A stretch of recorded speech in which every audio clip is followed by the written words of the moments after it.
What I like about tournament fishing is the competition aspect of it. Like the other teams and stuff, we're friends with them and everything, but you always want to be at the top of the leaderboard. You know, the Nationals is, you know, the end of the year, everyone that's qualified comes together to compete, to be able to have bragging rights for, you know, who's the best. And, you know, over the years, I think we've fished in 12 of them, and, you know, it'd be nice to bring home a win one day in it.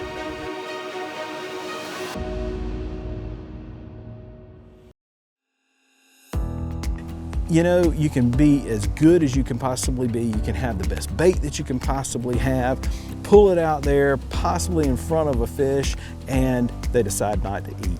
And I guess that's the excitement of it, but when you are able to fool one, get in their strike zone and actually hit something that you prepared, that's what makes tournament fishing so exciting. And then the adrenaline rush that you get when that fish is on and you know it's a good kingfish, you know you're fishing for up to $100,000+ sometimes, you know, that is something that in and of itself lends it to excitement and a great feel and, quite frankly, a lot of chills. I get them sitting right here.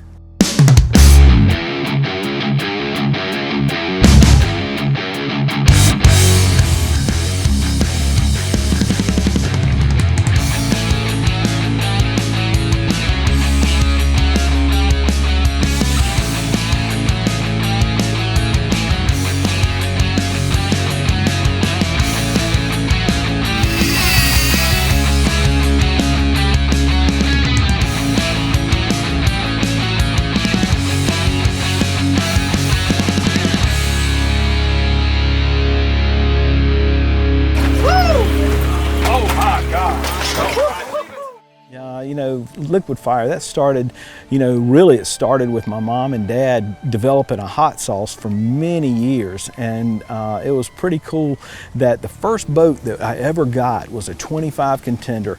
And we weren't sure exactly what we were going to name it. It was red, and it was a twin engine 25-foot boat that we were pretty excited to see. And my mom walked up to it, and while we were thinking about different names, she said, well, what about liquid fire?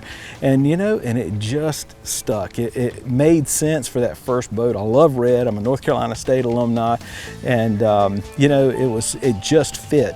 And it was a really special thing to be able to have my mom and dad part of every time we go out. I'm just, you know, gravitated to my family, my children, now my children's children.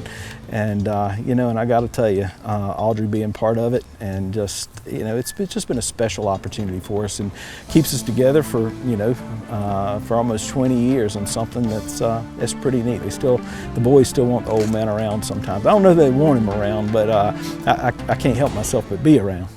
My mom's job is basically keeping all of us together, and she does a really good job of that. This week my brother's kids are here, so she's trying to watch them and keep them under control, which is a full-time job in itself, in addition to making sure that all the entry fees are taken care of, all the paperwork and everything, renting the houses, getting boat slips, making sure that different things are reserved areas to keep our tackle trailer.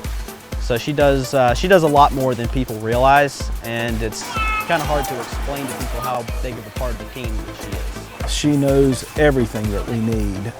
You know, Audrey she's a list maker, and she does a great job of keeping us on task because, yeah, she just doesn't make sandwiches or get the food or anything like that. She understands what rigs go on the boat, rods, bait. She handles so many things. She understands to make sure that we don't forget cast nets or dip nets, all those things that you don't really think about, but you know, all of a sudden she mentions something, hey, did y'all get your dip nets? And you're like, oh no, you know, I might get embarrassed because I should know that, but she's right there, Johnny on the spot, or Audrey on the spot, if you will. She makes it happen.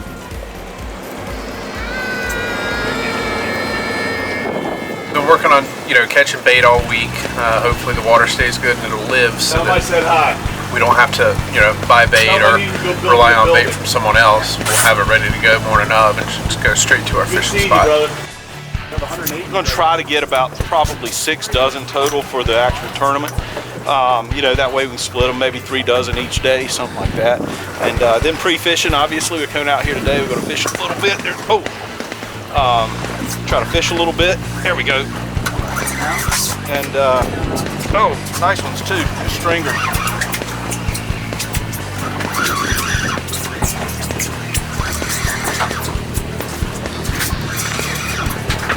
There we go. How many did you get, Crockett? I've got 7 I got 2 right here. These are blue runners. Some people call them hardtails, but blue runners, really good kingfish bait. Wahoos eat them.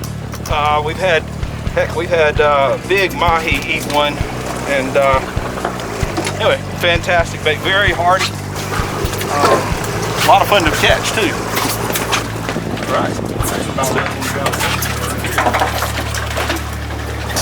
Some live bottom and some ledge, and you know, trying to target the right species. You know, hoping to find the right size kingfish for this event. It's a aggregate tournament, 2 fish, and 1 fish each day. It's got a lot of different tournament within a tournament as well. Big fish each day, I think aggregate maybe each day. So, but yeah, right out here is some nice ledges, some nice drop-offs with a lot of bait generally that holds in the area. So we'll see what happens.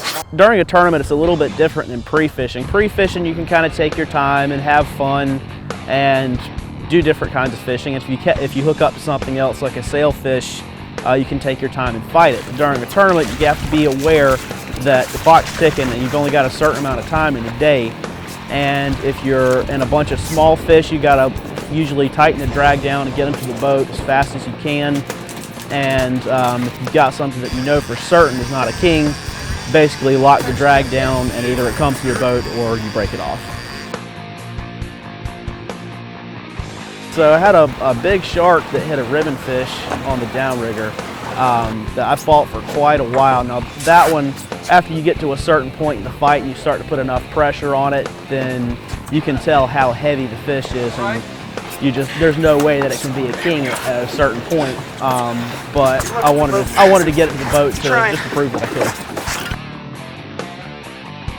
There we go. There you go. Done. All right. You had enough fun for one day? Have you? Yes. It's still worth it, isn't it? Definitely. 20-pound line. So you think it's about 300 pound? Somewhere in that area, 250 to 300.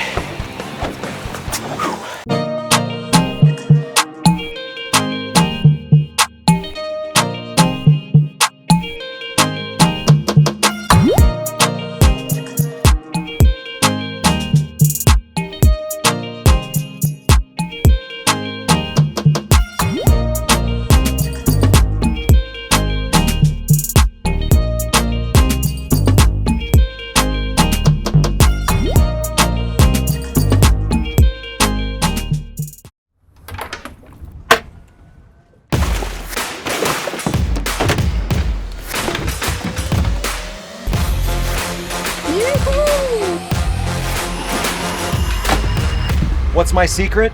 SiriusXM Marine Fish Mapping.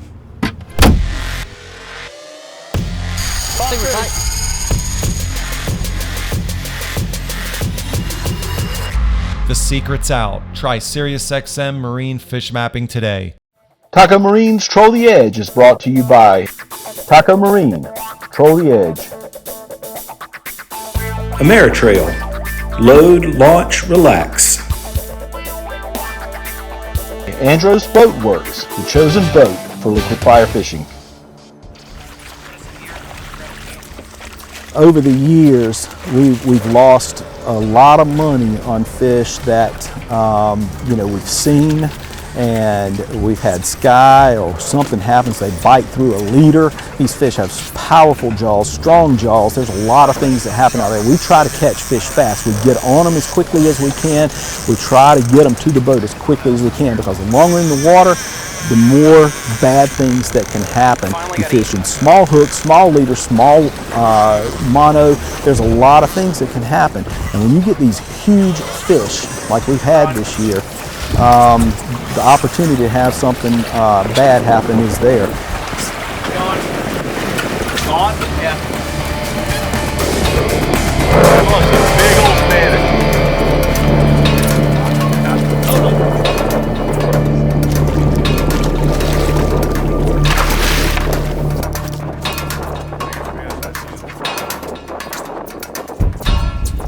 King mackerel can also have some gold spots, but a Spanish mackerels are darker, more defined. Also, the fin on a Spanish, if you lift it up, you can see that it's on a king mackerel it's all gray.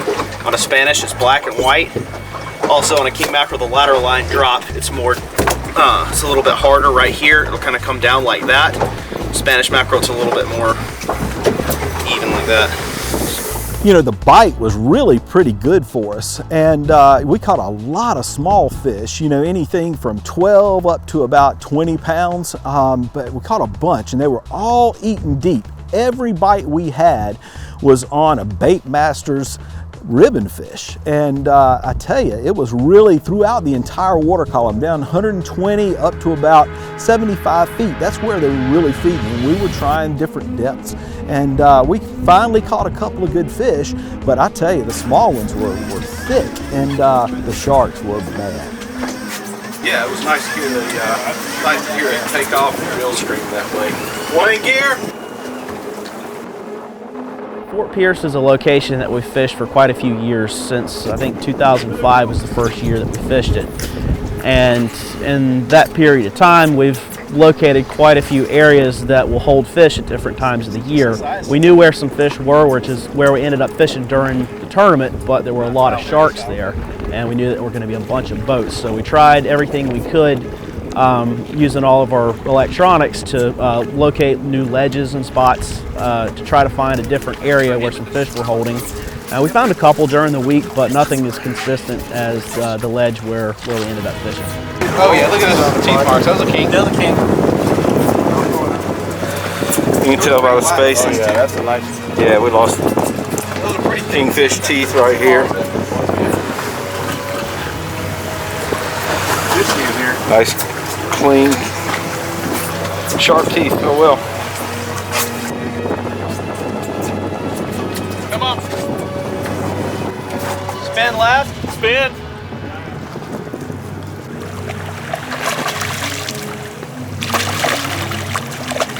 Not looking very well. It's just one treble hook in the top of the head. Good free fishing fish. Not what we're wanting at the tournament, but definitely something to pull some string, have some fun. Check those teeth out. Very sharp. Pretty fish. Real silver, very fast, took a lot of line. So it was hooked in the top of the head and made a longer run than what these would normally make, and kind of tough fight. So it was good stuff. Go and give her a release.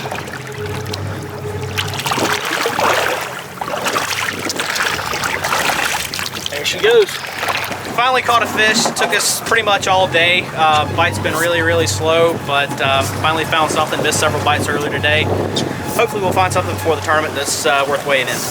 Coastal Kia is home of the truly exceptional experience. That means car buying is fast and simple. So if you're looking for an SUV, Kia has many choices, from small to large, and you can just sign and drive. Click, call, or stop on in. At Coastal Power Sports, it's all about having fun. Cruise the beach in one of our street legal golf carts. You'll find ATVs for work or play. We make fun affordable with zero down options. Coastal Power Sports, next door to Kia. Purpose-built boats. Driven by the chase.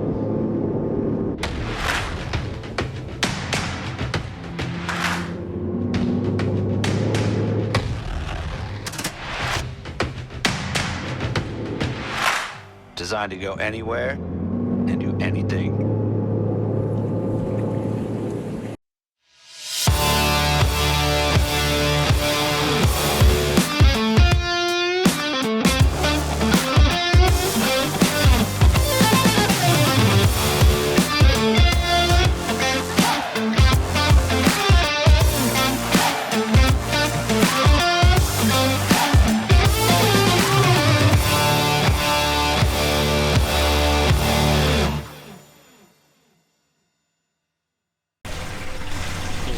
It's been a very tough week. You know, we've been north, we've been south, we've been straight out.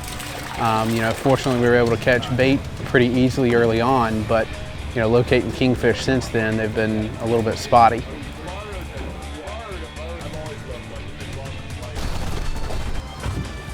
It's a lot of work goes into this sport, a lot more than people realize, and for something to come together like that and finally get to be up on stage getting the first place prize, the first place trophy, it's a really good feeling.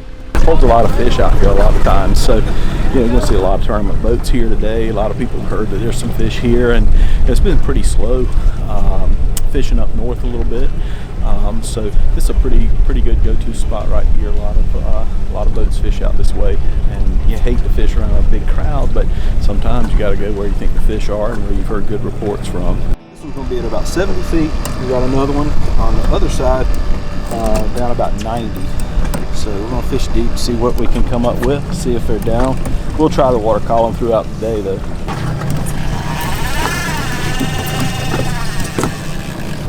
Yeah, it did make a really long run, so it could be a small fish. You know, being family that we fished together for so long, while we can all do all of the necessary jobs on the boat, we all have the areas that we excel at. You know, I know that my job is, once the lines get in, is to get up there on the gaff and wait for that fish to get close enough to put a gaff in it. Crockett has, you know, always been our angler since 2009. And all right, keep it at 2. He knows his job very well, and my dad, his job is to drive the boat and get us, you know, close to that fish so we can put it in the boat quickly. Initially felt like a small king, and it started to run quite a bit, and then it went to a dead stop. Pretty sure it got eaten by a shark at that point, and I can't move it now, so I'm certain that's what it is.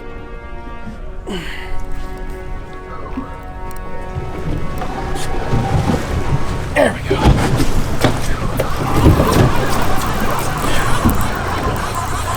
All right, now we can get back to fishing. Left or right? Right. Is that where they're coming up? Yeah. Hit the button.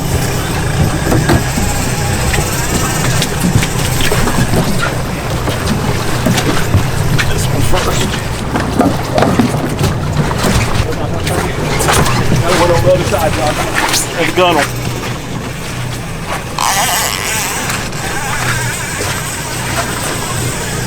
Coming in, get that after that.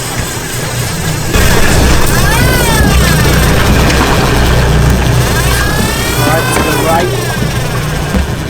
Getting this one in right here.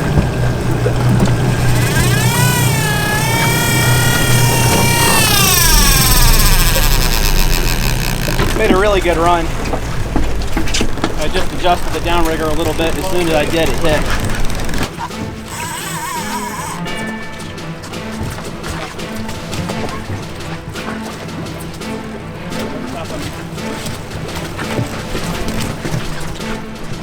You know, it's been a fun ride because both of them started when they were small, and Crockett started tournament fishing when he was 7 years old, and Joshua was only 12 at that time, and it's pretty, you know, it's pretty special to watch that as they both grown into adults. And you know, Joshua's got his own children now, and you're not talking about 7 and 8 year old kids anymore. I mean, these are grown men who've developed a love for the water and appreciation for the sport, and you know, and still hang around mom and dad, and that's pretty cool. And to sit there and watch how fluid and how good of the fishermen, but more importantly, what good men they've become.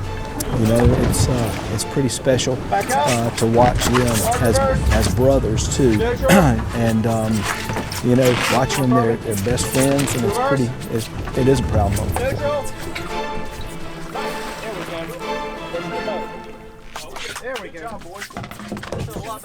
Some of the nationals, they've had it where you can weigh 2 fish per day, or where you can weigh 2 fish one day or the other, or 1 fish each day.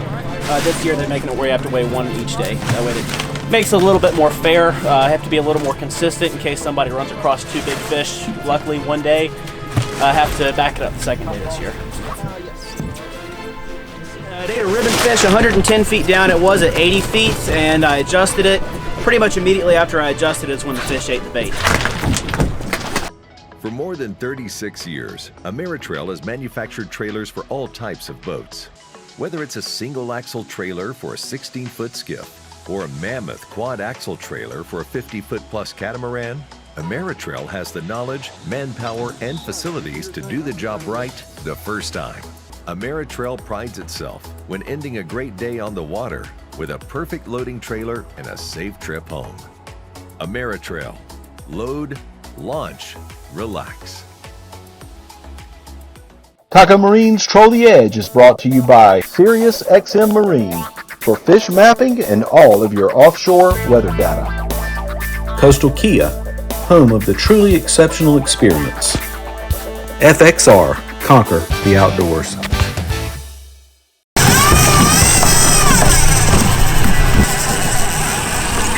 Over you? Can't tell. Yes, you're over me. Right to the left. You have to be focused on it, and when a fish hits, it can go any direction. There's no fences on the water. It can go any direction it wants to. It can run straight away from the boat. It can run straight towards the boat. You have to be aware of where the fish is heading and where all the other lines are. The most important thing is for the downriggers to come up first so it doesn't get tied around that. Everything else, you can kind of move the rods around each other and untie it, but if it gets in the downrigger, that's pretty good mess right there, and it's hard to recover from that. Neutral. Neutral.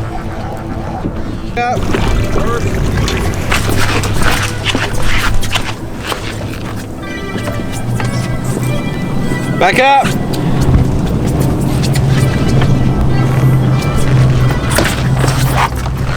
Forward, forward, forward. Yeah, I think so. Nice. Yeah, a lot thicker fish. Good job, much thicker fish.